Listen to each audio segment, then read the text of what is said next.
بسم اللہ الرحمن الرحیم۔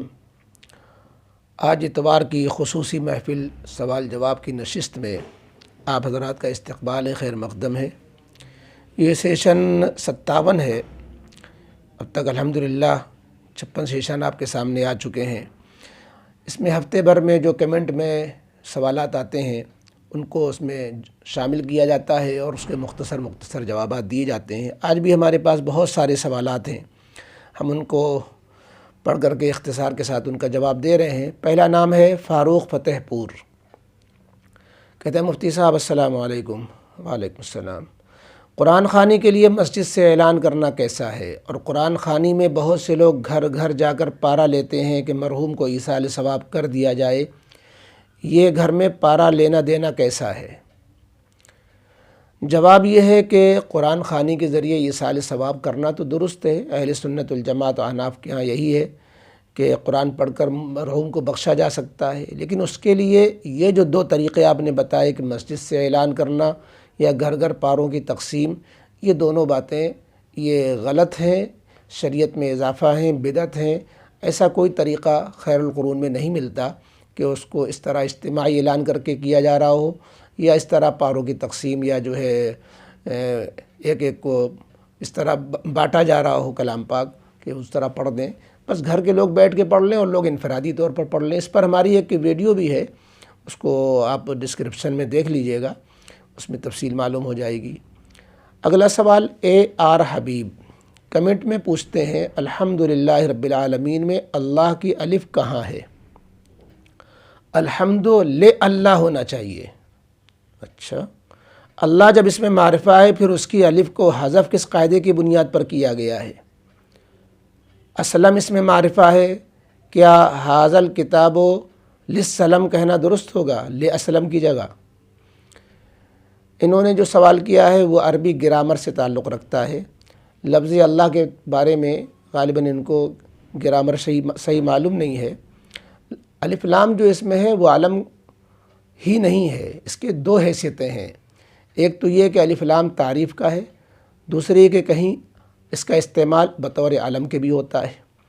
لہذا اسلم میں جو الف ہے آپ نے اسی الف کو اللہ پر قیاس کر لیا، اس لیے آپ کو شبہ لگ گیا۔ تو الف لام میں جو اللہ میں الف لام ہے وہ الہ اصل ہے، اس میں الف لام تعریف کا لگا ہوا ہے۔ اور دوسرے آپ کو یہ بھی معلوم ہونا چاہیے لفظ اللہ کے بارے میں خصوصی نحوی قاعدے ہدایت النو وغیرہ میں ذکر کیے گئے ہیں، تو یہ اس کو اور دیگر معرفہ پر قیاس کرنا بھی درست نہیں ہوگا کہ آپ دوسرے کچھ قاعدوں کو لے کر دوبارہ اشکال کرنا شروع کر دیں۔ اگلا سوال انہی کا ہے AR حبیب صاحب کا۔ کمنٹ میں انہوں نے پوچھا حضرت عیسیٰ علیہ السلام کے بعد تقریباً 500 سال تک کوئی رسول نہیں آئے، اس زمانے کا کیا حکم ہے؟ حضرت عیسیٰ کی شریعت پر ایمان لانا فرض تھا؟ اگر ہاں تو کیا پورے عالم عرب میں عیسائی مبلغین موجود تھے؟ اگر نہیں تو نجات کے لیے کیا عقیدہ رکھنا یا کون سے اعمال کرنا فرض تھا، یا پھر بالکل رخصت تھی جو مرضی کرو نجات ہو جائے گی؟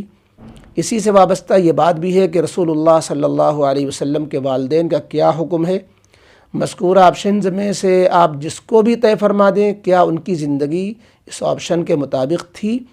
پھر ان کے بارے میں شریعت کیا حکم لگاتی ہے؟ ایام فطرت حضور کے والدین اس موضوع پر بات کرتے ہوئے عموماً علماء گول گول گھماتے ہیں، بالکل پختہ لوجیکل بات نہیں کی جاتی۔ کیوں؟ آخر میں یہ کہہ دیا جاتا ہے کہ خاموشی بہتر ہے۔ کیا ایسی کوئی حدیث ہے کہ حضور صلی اللہ علیہ وسلم نے اپنی ماں کی قبر کی زیارت کی لیکن مغفرت کی دعا اس لیے نہیں کی کیونکہ من جانب اللہ اجازت نہیں ملی؟ نعوذ باللہ، کیا حضور کی امی بھی جہنم میں جائیں گی؟ اگر ہاں تو کیوں؟ ان کا قصور کیا ہے؟ یہ بالکل ہی پیچیدہ موضوع ہے، لوجیکل انداز میں وضاحت فرما دیں۔ آپ کہہ بھی رہے ہیں پیچیدہ موضوع ہے اور پھر یہ بھی کہتے ہیں کہ علماء گول گول گھماتے ہیں، پختہ لوجیکل بات نہیں کی جاتی۔ بھائی علماء احتیاط سے کام لیتے ہیں اور اس طرح کے مسائل میں زبان بہت احتیاط کے ساتھ کھولنی چاہیے۔ بہت نازک موضوع ہے جو آپ چھیڑ رہے ہیں، اور میں تو محسوس کر رہا ہوں کہ یہ آپ نے غیر ضروری سوال کیا۔ اصل میں ہمیں ان سوالات کو اہمیت دینی چاہیے جو عملی سوالات ہیں، جن کا کوئی فائدہ ہے جن کے جاننے نہ جاننے سے، جن پر اللہ کے یہاں قیامت کے دن حساب کتاب ہونے والا ہے کہ تم نے یہ کیوں نہیں سیکھا، اس پر کیوں نہیں عمل کیا۔ یہ آپ کا مسئلہ کہ حضرت عیسیٰ علیہ السلام کے زمانے سے لے کر نبی کریم علیہ السلام کے زمانے تک کیا طور طریقہ تھا، اور جو ہے نبی کریم علیہ السلام کے والدین کے بارے میں کیا حکم ہے، یہ دلائل دونوں طرف ہیں، اس پر کتابیں بھی لکھی گئی ہیں۔ اسی لیے آپ کہہ رہے ہیں کہ علماء مختلف باتیں کرتے ہیں۔ اصل میں ایک اصول ہے، اس اصول پر ہم سب کو عمل کرنا چاہیے۔ ابہموا ما ابہمہ اللہ، اللہ تعالیٰ نے جس بات کو کلیئر کٹ نہیں کیا اسے ہمیں بھی کلیئر کٹ کرنے کی ہمت نہیں کرنی چاہیے، اور اپنے عقلی گدے ادھر ادھر زیادہ نہیں چلانے چاہیے۔ اس لیے ہم آپ کے اس سوال پر زیادہ گفتگو نہیں کریں گے۔ اس پر ہماری ایک ویڈیو آ چکی ہے ویسے نبی کریم علیہ السلام کے والدین کے بارے میں، آپ اس کو دیکھ لیجئے گا۔ باقی ہم زیادہ گفتگو جو ہے کرنا اس موضوع پر مناسب بھی نہیں سمجھتے ہیں۔ آپ کہہ رہے ہیں علماء گول گول گھماتے ہیں، یہ علماء اصل میں احتیاط سے کام لیتے ہیں۔ جہاں کلیئر چیز ہوتی ہے اس کو کلیئر بتاتے ہیں، جہاں کلیئر چیز نہیں ہوتی ہے تو احتیاط سے کام لیتے ہیں۔ اب آپ علماء کی شان میں یہ بات کر رہے ہیں۔ اگلا سوال نجیب خان جامعی عبداللہ نگر پیہانی سے، یہ ہردوئی کہتے ہیں السلام علیکم ورحمۃ اللہ وبرکاتہ۔ وعلیکم السلام۔ کچھ لوگ سوال کرتے رہتے ہیں کہ اگر قرآن کریم کسی کے ہاتھ سے گر جائے تو کیا کرنا چاہیے؟ میں سنا کرتا تھا کہ اگر قرآن کریم گر جائے تو اس کے جزدان کے بقدر یعنی وہ قرآن جس بستے میں رکھتا ہے اس میں جتنا آ جائے اتنا گیہوں یا اور کوئی چیز صدقہ کریں، لیکن میں نے تو ایسا کہیں نہیں پڑھا ہے، اس لیے میں تو کہہ دیتا ہوں کہ کچھ نہیں ہوا، بس آئندہ سے خیال رکھیں۔ صحیح کیا ہے؟ رہنمائی فرمائیں، جزاک اللہ خیر۔ جی آپ کا خیال صحیح ہے، اگر کوتاہی ہوئی ہے جس کی وجہ سے گر گیا، غفلت ہوئی ہے، توبہ استغفار بھی کریں۔ اگر یوں ہی کسی حادثے سے گر گیا، پٹرا ٹوٹ گیا، کوئی جو ہے بلی وغیرہ آ گئی گر گیا، تو ظاہر ہے کہ اس میں کوئی اپنا دخل بھی نہیں ہے، گناہ بھی نہیں ہے۔ یہ عمل کرنا کہ گیہوں یا کوئی چیز صدقہ کرنے کے لیے اس بستے میں رکھا جائے، یہ سب جو ہے جہالت و حماقت کی باتیں ہیں۔ آپ نے تو اپنے یہاں کا دستور بتایا، ہم نے اپنے یہاں دیکھا کہ نمک ایک پلڑے میں رکھتے ہیں ترازو کے، اور ایک پلڑے میں قرآن رکھتے ہیں، اس کے برابر نمک کو تول کر باز دیتے ہیں۔ تو یہ جو غلط چیزیں ہوتی ہیں وہ الگ الگ ماحول اور الگ الگ علاقوں میں الگ الگ طرح ہوتی ہیں، سنت سب جگہ ایک ہی طرح ہوتی ہے۔ بہرحال قرآن کریم بھی اگر کسی وجہ سے گر گیا کسی کا تو وہ توبہ استغفار کر لے، کوئی چیز اس کے بدلے میں دینا لازم نہیں ہوتا ہے، یوں کوئی تسلی کے لیے صدقہ کر دے تو صدقہ تو ہر حال میں اچھا ہے۔ اگلا سوال اے آر حبیب صاحب کا ہے، کمنٹ میں انہوں نے ایک اور جو ہے اہم سوال کیا ہے قرآن پاک کے تعلق سے۔ قرآن پاک کے متعلق ہمارا یہ عقیدہ ہے کہ قرآن پاک کی حرکات بھی منزل من اللہ ہیں، بلا شبہ ہیں، جس میں ذرہ برابر تبدیلی تا قیامت نہیں ہو سکتی۔ جی ہاں، یقیناً نہیں ہو سکتی۔ آگے لکھتے ہیں لیکن جب ہم یہ سنتے ہیں کہ حفص کی قرات میں یہ لفظ ایسے ہے، فلاں قاری کی قرات میں ایسے ہے، تو ایک سوال ذہن میں آتا ہے کہ ان قراء کو کس نے یہ اختیار دیا کہ لفظ تبدیل کریں؟ کسی نے اختیار نہیں دیا، وہ تبدیل بھی نہیں کر رہے ہیں، وہ تو اللہ تعالیٰ کی طرف سے جو لفظ نازل ہوا اس کی حفاظت کر رہے ہیں۔ آگے آپ کا اشکال کیا ہے دیکھتے ہیں۔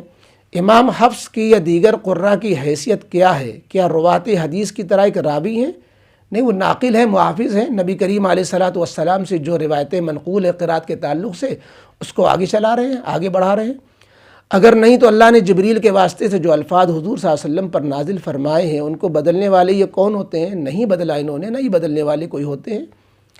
مثال کے طور پر مالک یوم الدین کو ملک یوم الدین بھی پڑھا جا سکتا ہے۔ اب سوال یہ کہ اللہ کا کلام مالک ہے یا ملک ہے؟ بھئی دونوں ہے، آپ کو اس میں کیا اشکال ہے؟ یا اللہ نے ایک لفظ ایک جملے کو دو بار تین بار نازل کیا ہے؟ ایک ہی بار میں اگر کئی قراتیں نازل ہو گئی تو کون سی پریشانی کی بات ہے؟ حدیث پاک میں ہے انزل القرآن والا سبت حرف، کہ بعض حرف میں تو ساتھ لغتوں کے اعتبار سے اللہ تعالیٰ نے نبی کریم علیہ السلام کو اختیار دیا کہ آپ ایسے بھی پڑھیں، ایسے بھی پڑھیں، ایسے بھی پڑھیں۔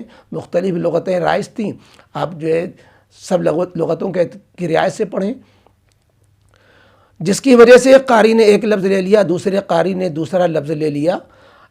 یہ نبی کریم علیہ السلام نے جس کو جو لفظ سکھایا وہ اس نے آگے بڑھا دیا، اس میں بھی کوئی اشکال کی بات نہیں۔ آگے آپ لکھتے ہیں اگر بات ایسی ہے تو ہمارا دعویٰ کہ موجودہ قرآن ہی کلام الہی ہے غیر معقول معلوم ہوتا ہے۔ کیوں غیر معقول معلوم ہوتا ہے؟ کیا مختلف قراتوں میں پڑھنا غیر معقول ہونا ہے؟ کیونکہ موجودہ قرآن میں تمام قراتیں نہیں ہیں، صرف مالک یوم الدین لکھا ہوا ہے۔ جناب، لکھنا اور پڑھنا دو الگ الگ چیزیں ہیں۔ آپ نے لکھنے کو لے لیا، پڑھنے کو کیوں نہیں لیتے؟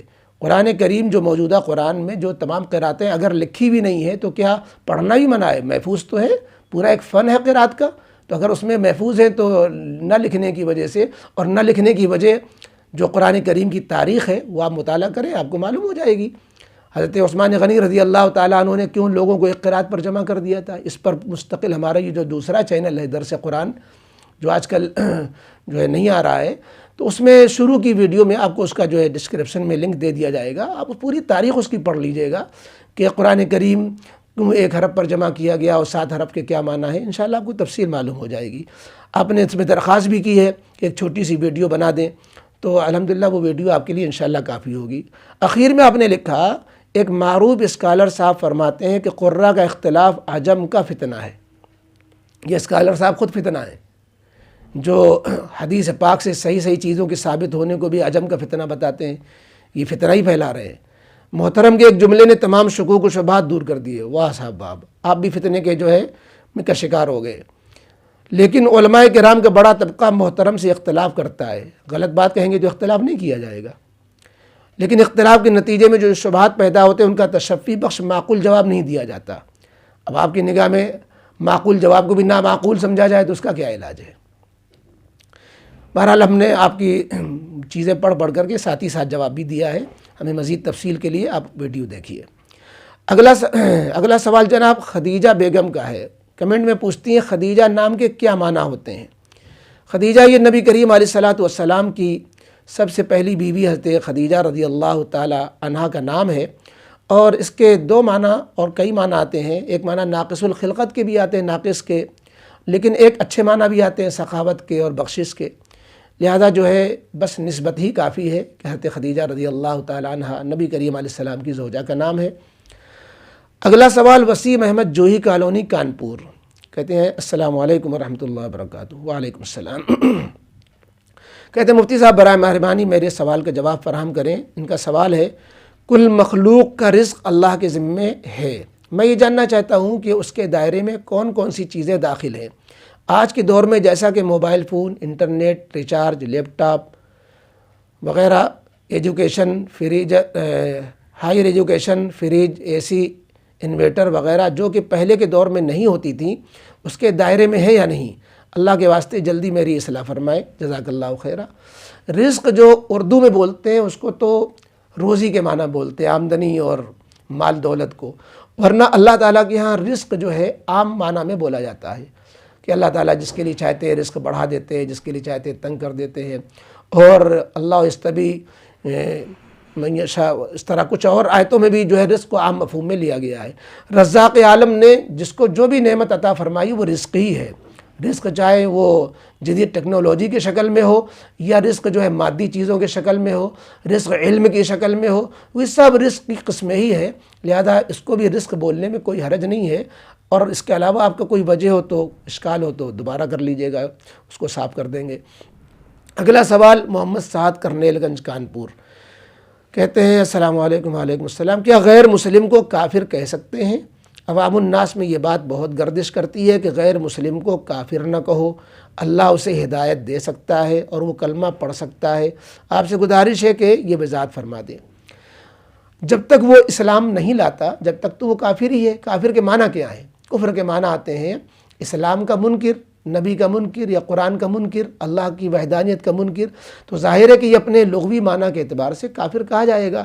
جب اسلام لے آئے گا تب کافر نہیں کہا جائے گا۔ قرآن نے بھی خطاب کیا قل یا ایھا الکافرون، اے کافرو، تو کافر کوئی گالی نہیں ہے۔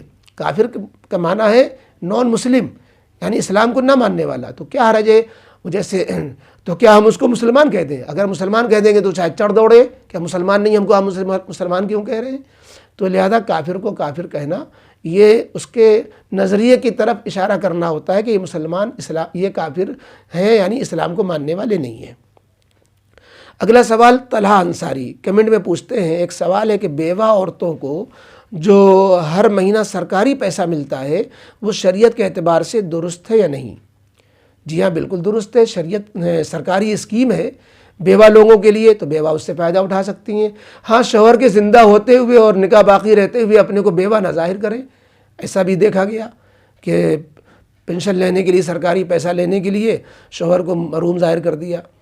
اگلا سوال ثنا فاطمہ کہتی ہیں، 2 سجدوں کے بیچ کی پوری دعا بتا دیجئے۔ 2 سجدوں کے بیچ کی پوری دعا، اللہم اغفر لی ورحمنی وعافنی ورزقنی، اور بعض دعاؤں میں اور بھی تفصیل ہے، اللہم اغفر لی ورحمنی وعافنی ورزقنی واسترنی واجبرنی واہدنی۔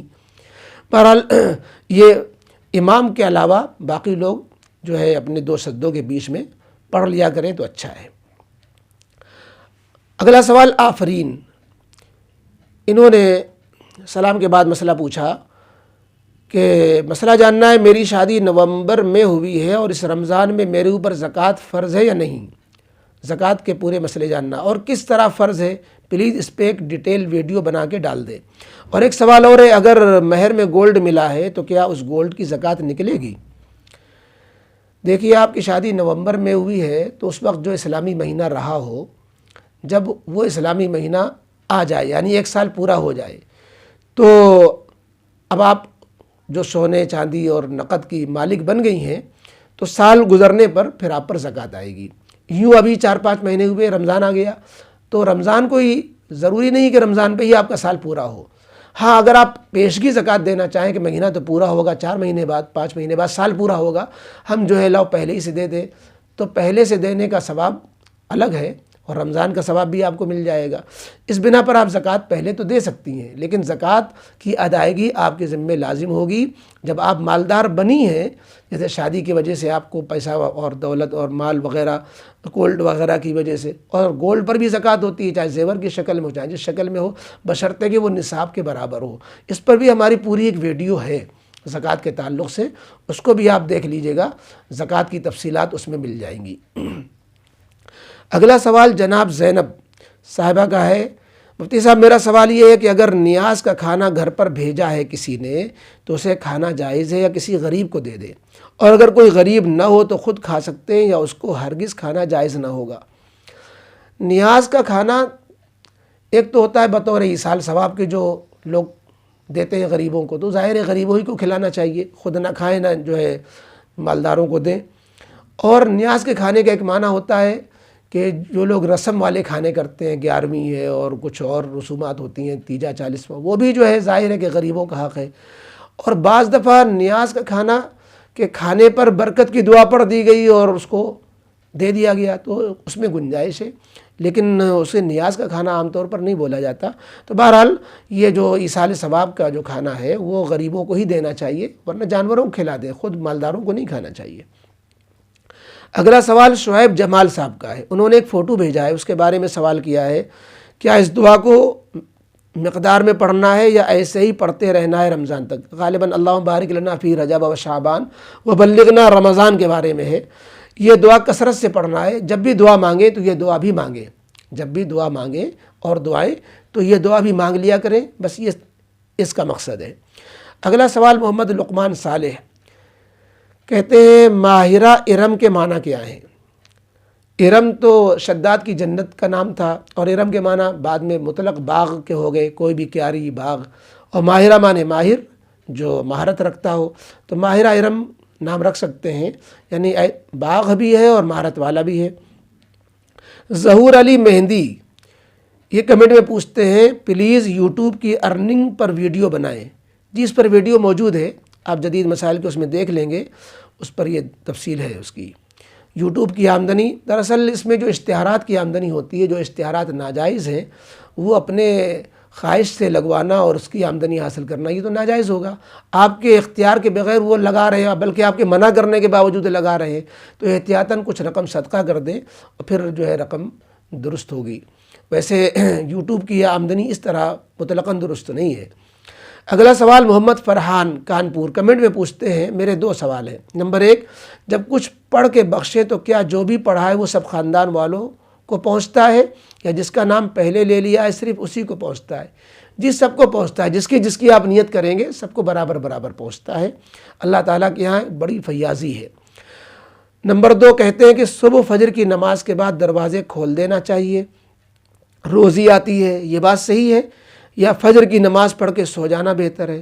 سو جانا تو کہیں سے بہتر نہیں ہے، بلکہ فجر کی نماز کے بعد سونا نحوست ہے۔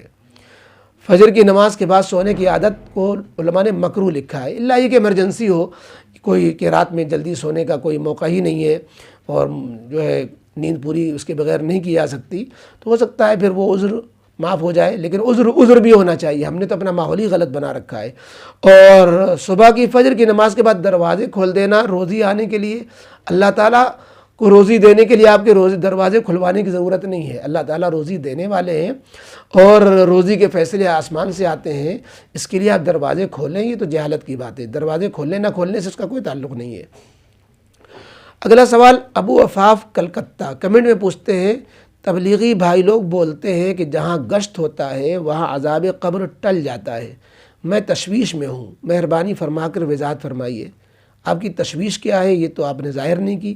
ہاں یہ ضرور ہے کہ تبلیغی بھائی جو بولتے ہیں کہ جہاں گشت ہوتا ہے وہ عذاب قبر ٹل جاتا ہے، دیکھیے گشت جو مروجہ شکل میں ہوتا ہے جس میں چند لوگ جاتے ہیں اور مسلمان بھائیوں سے ملاقات کر کے خوشامد کر کے ان کو مسجد میں لانے کی کوشش کرتے ہیں، یہ تو ایک اچھا عمل ہے، ایک ذریعہ ہے دین سے جوڑنے کا۔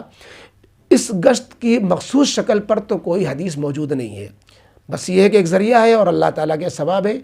البتہ وہ جو حدیث ہے کہ جہاں امر بالمعروف ہوتا ہے، نہی عن المنکر ہوتا ہے، گناہوں سے روکا جاتا ہے، نیکیوں کی دعوت دی جاتی ہے، گشت میں بھی چونکہ یہی ہوتا ہے، اس بنا پر اگر کسی نے گشت کو بھی اس میں شامل کر کے کہہ دیا ہے تو صریح حدیث تو نہیں، لیکن اس مفہوم میں اس کو شامل کیا جا سکتا ہے کہ جہاں گناہوں سے روکنے کی بات ہوتی ہے، نیکی کو پھیلانے کی بات ہوتی ہے، تو وہاں اللہ تعالیٰ کی طرف سے جو ہے عذاب ٹال دیے جاتے ہیں، یہ حدیث پاک سے معلوم ہوتا ہے۔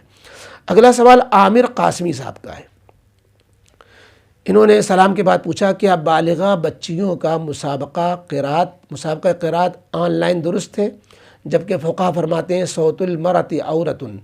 جی ہاں بالکل آپ نے صحیح فرمایا، عورت کی آواز بھی پردہ ہے، لیکن مسابقہ قرات کی شکلیں مختلف ہو سکتی ہیں۔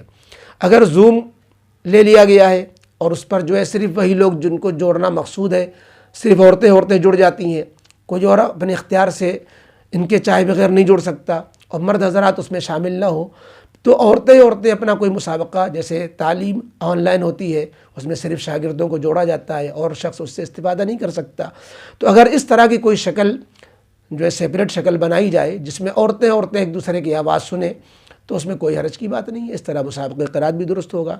باقی کوئی اور شکل ہے تو اس کو جو ہے اس میں حرج ہے اور اس طرح یوٹیوب میں ڈالنے میں بھی حرج ہوگا عورت کی آواز کا۔ اگلا سوال اپو خاں کمنٹ میں ان کا سوال ہے، میرا جم ہے، وہاں ہندو لڑکے بھی آتے ہیں، ناپاک رہتے ہیں، اگر وہ ناپاک ہاتھ سے ڈمبل اٹھا لیں تو کیا وہ ناپاک ہو جائیں گے؟ جی نہیں، ناپاک نہیں ہوں گے۔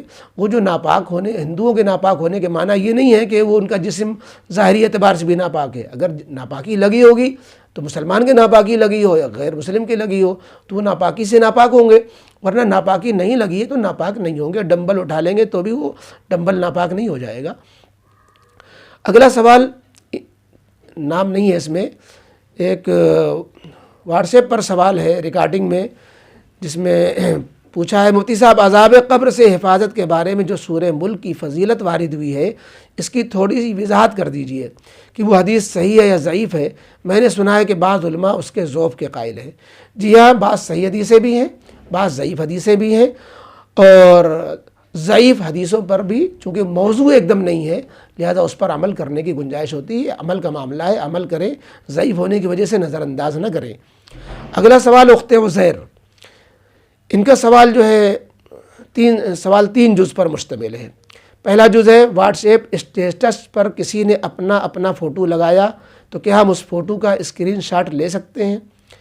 میرا موبائل لاک رہتا ہے، کسی غیر محرم کے دیکھنے کا اندیشہ نہیں ہے، کیا اس طرح اپنے موبائل میں کسی کا فوٹو رکھنا صحیح ہے؟ یہ ان کا ایک سوال ہے۔ دیکھیے اسٹیٹس پہ فوٹو لگانا، اس کا شوق رکھنا یہی صحیح نہیں ہے۔ جائز ناجائز کی بحث ہم یہاں پر نہیں کرتے کہ وہ فوٹو میں آتا ہے نہیں آتا ہے، لیکن نامحرم کا فوٹو اپنے اسٹیٹس پہ کسی خاتون کے لیے لگانا یہ تو بالکل جائز نہیں ہے۔ اگلا سوال، واٹس ایپ پر یا کسی لڑکی کے بھی فوٹو لگانا یہ بھی مناسب نہیں ہے کہ اگر آپ کا موبائل ہمیشہ لاک رہتا ہو، جب کھلے اور آپ ہی دیکھیں تو یہ ایک چیز ہوتی لایانی، اور لایانی سے پرہیز بھی مسلمان کی، لایانی سے پرہیز کرنا یہ مسلمان کی شان ہے۔ تو یہ ہمیں لایانی اسٹیٹس وغیرہ میں تصویریں لگانا یہ لایانی عمل تو ہے ہی ہے کم سے کم۔ اگلا سوال ان کا ہے، واٹس ایپ پر کسی سے کی ہوئی عام باتیں بغیر دوسرے کی اجازت کے کسی اور کو بھیج سکتے ہیں؟ جیسے ہم نے زید سے کوئی مسئلہ پوچھا، اس نے جو جواب دیا، پھر ہم سے خالدہ نے وہی مسئلہ پوچھا، تو بجائے اس کے کہ ہم اس کو وہی جواب دیتے جو ہمیں زید نے دیا، ہم نے زید کا واٹس ایپ پہ دیے ہوئے جواب کا فوٹو زید کی اجازت کے بغیر خالدہ کو بھیج دیا، تو یہ کیسا ہے؟ اور نہیں کا تیسرا سوال اسی سے ملتا جلتا، اسی طرح کسی کے کیے ہوئے سوال کا فوٹو مشورے کے لیے دوسرے کو بھیج سکتے ہیں؟